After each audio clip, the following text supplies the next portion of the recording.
Eu imagino a história como um longo caminhar, como uma longa trilha. Você segue essa trilha, você nasceu no meio dessa trilha. A melhor forma de você entender onde você está é conhecendo o caminho percorrido até você. Entrei no meu Facebook e me estressei com alguns fascistas. Eles ganham usando o truque, nós trampando nas pistas. Eles roubam, compram mansões, Ferrari e Eclipse. O livro de face citou no livro do Apocalipse.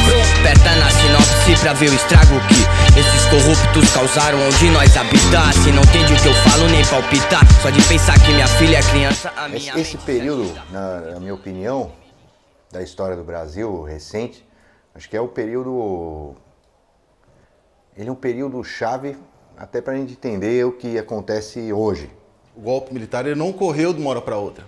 É um caminho, é todo um processo. O golpe militar, ele é o desfecho trágico de um movimento que vinha se desenhando há 20 anos, desde a redemocratização no período Vargas. É porque o Jango teve propostas que eram propostas voltadas de acordo com o partido dele, que era o partido que defendia o trabalho, né? O Partido Trabalhista.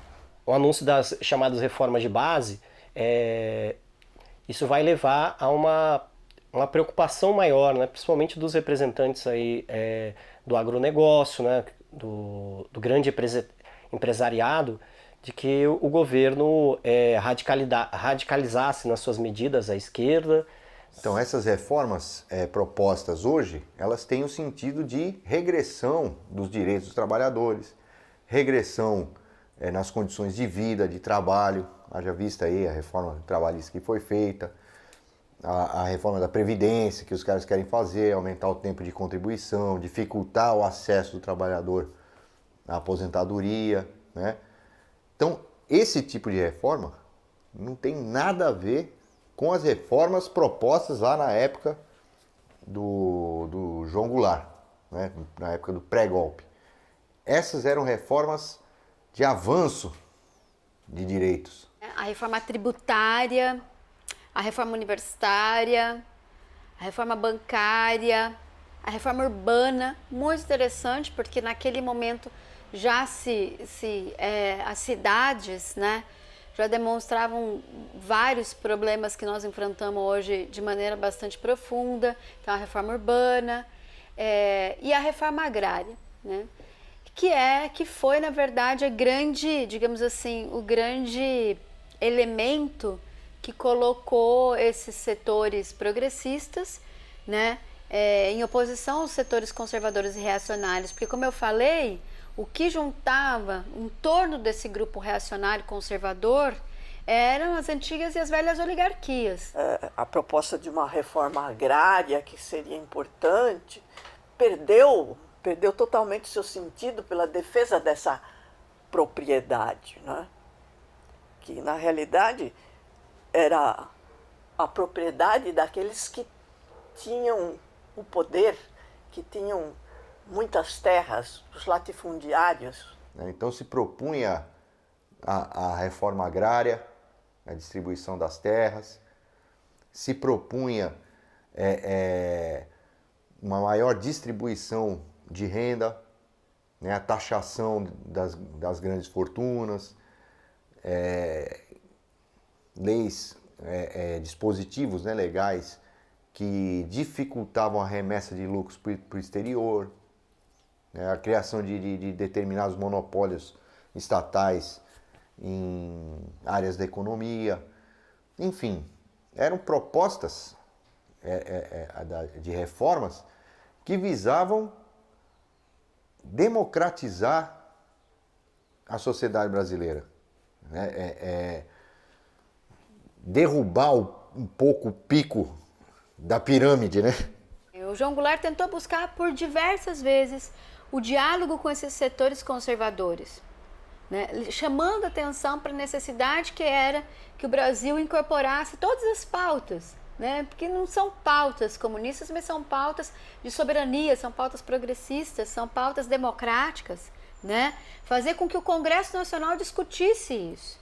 João Goulart falou, por muito vezes tentou, mandou mensagens ao Congresso Nacional. Essas mensagens estão todas na biblioteca da presidência, no site da Presidência da República. Mandou mensagens para o Congresso Nacional, exortando, conclamando o Congresso Nacional a discutirem as propostas de reforma para que elas fossem debatidas legitimamente pelos representantes do povo. E uma parte importante do Congresso Nacional se negava a fazer essa discussão.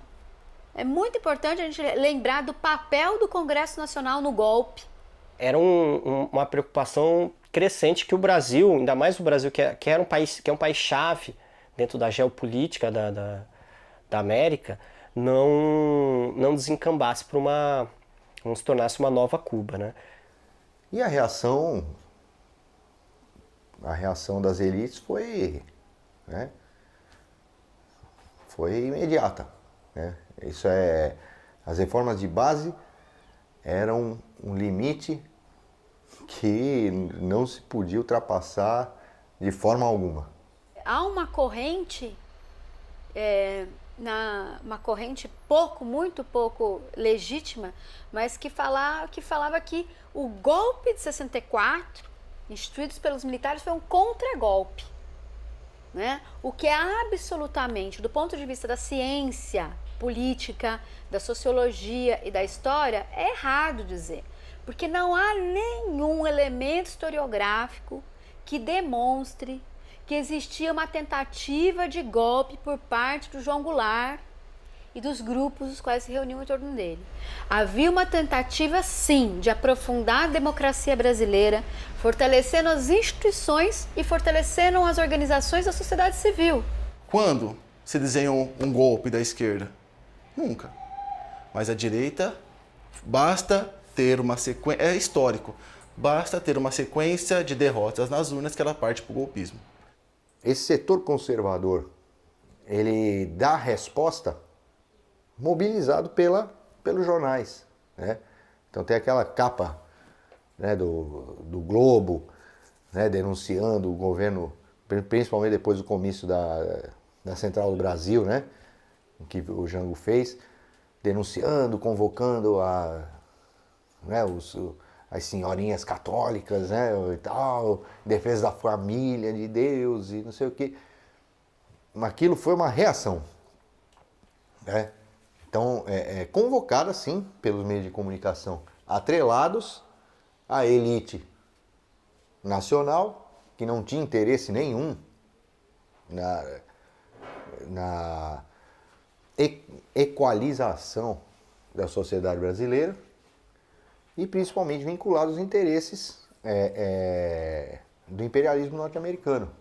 A mídia, ela infelizmente ela cumpriu o papel que o Gramsci chama de ser o partido dos setores reacionários. O que significa ser o partido dos setores reacionários? Significa organizar esses setores em torno de uma pauta. Então, a grande mídia naquele momento organizou os setores contra as reformas de base e conclamou, sim, todos os setores da sociedade a saírem às ruas contra isso. E é o que a gente pode notar fazendo aí uma ligação com as manifestações atuais. Você pode observar que são esses... Não há uma bandeira TFP, mas há uma bandeira, não há uma bandeira concreta, né? Uma bandeira que a gente veja, mas essa bandeira existe entronizada, existe dentro das pessoas, essa bandeira da defesa da tradição, família e propriedade, né? Mas sempre num sentido egoísta dessas três palavras. A grande mídia hoje no Brasil, às vezes ela não se coloca, ela se coloca como de forma talvez um pouco mais disfarçada, camuflada, como a defensora das liberdades democráticas, né? Mas ela dá espaço para esses grupos que defendem essas ideias autoritárias, né? Como é o caso dos grupos da extrema-direita brasileira, né? Não só dos diretamente ligados ao Bolsonaro, mas o MBL. A televisão, os jornais, as mídias de grande massa, ela manipula mas ela tem que manipular abertamente em rede nacional, tem que manipular abertamente em um jornal. Hoje, basicamente, com a internet, não existe mais isso. Cada um tem uma tela privada, onde essas pessoas elas recebem informação e essa informação não é filtrada. E aí ela é bombardeada a todo momento com isso na sua tela privada que ninguém tem controle, criando uma bolha ideológica onde ela recebe esses assuntos, né? A mídia brasileira às vezes deixa o serviço sujo para as redes sociais, né? Fez oposição, por exemplo, ao governo Dilma, apoiou claramente o processo do golpe parlamentar que aconteceu no Brasil, mas para isso não foi ela que foi a portadora das ideias diretamente da extrema-direita, né? Mas deu espaço para o crescimento, né? Até porque para poder mobilizar, para criar uma mobilização social contrária ao governo, precisou se utilizar de todo tipo de grupo, né? Como esses grupos neofascistas ou mesmo da extrema-direita brasileira. A história não se repete, mas é um paralelo que é impossível não se fazer, né? Essa histeria, essa marcha, essa divulgação de notícias falsas, existia em 68 e existe hoje. E a mídia brasileira, ela tem uma característica de formação, né? Muito ligada justamente aos interesses político-econômicos que se formaram, especialmente no centro da política nacional, que foi São Paulo e Rio de Janeiro. Há uma repetição dessas mesmas ideias de 64, né? Então, atrás do discurso defesa da família tradicional, na prática significa nenhum direito a você manifestar a sua sexualidade se você não for hétero, né? Através do discurso da pátria, do Brasil acima de tudo, significa que você não pode contestar o governo, que você não pode defender o direito de uma categoria de trabalhadores, né? Então isso se repete, né? Essas ideias se repetem. Então eles se aproveitam desse conservadorismo brasileiro. Olha o kit gay, olhem as feministas aqui, olhem os grupos negros, olhem o que eles estão fazendo, né? Pega esse conservadorismo que o brasileiro tem, transformam em bastião e feito o flautista de Hamelin, esses conservadores vão atrás do flautista, mas não entende que no final do túnel, no final do caminho, eu tenho ali o neoliberalismo. E a minha volta várias mentes em catarse, mas meus fones seguem batendo o som dos manos do catarse. Gueto subversivo inflamando a insurgência, instinto natural, revolta, desobediência. 2018 Brasa, América do Sul, pra filho de os tiro tomar no Médici do Garrastaçu. Cota do povo é meter um capuz, ao invés de facada distribuir bala que não seja de alcaçuz. Deixar seres obscuros a ponto de ver a luz. Depois mano esse filho da puta agonizando pra fila do SUS. Protótipo de Adolf Hitler, Tupiniquim, ó pai, afastai o cálice de mim. Querem calar o fascismo só é possível num quadro como esse, né, de degeneração generalizada da qualidade de vida dessas camadas médias, desses trabalhadores mais qualificados, porque aqueles que estão na base da pirâmide vão para a precarização completa, né? Em que se passa, né, esse trabalhador médio, ele passa a se apegar, a defender muito mais a manutenção da sua atual condição de vida do que pleitear melhorias dessas condições. Por isso é um movimento reacionário. O fascismo é um projeto, né? Além de ser considerado um regime, não sei até que ponto isso pode ser chamado de regime, né? Mas enfim, como dizem, regime militar também, né? Inclusive foi dito isso também na campanha do nosso ilustre desconhecido aí, que se tornou conhecido de uma hora para outra. E o mesmo ocorreu com o Hitler. Ele se tornou conhecido de uma hora para outra. Por quê? foi se plantando, era aquela miséria, as pessoas passavam dificuldade, então havia os muito ricos, os muito pobres, e aquilo foi sendo plantado, né? Que haveria alguém com dotes nacionalistas e que projetaria a Alemanha a um patamar surpreendente, né? Então a gente está desenhando os passos da candidatura Bolsonaro, né? Então um grave panorama de crise geral, econômica na sociedade, queda da qualidade de vida dos setores médios, dos trabalhadores mais qualificados, um salvador da pátria, uma figura carismática, que é o próprio Bolsonaro, e a responsabilização de um inimigo em comum. Então, eu estou me ferrando na minha vida por culpa dele.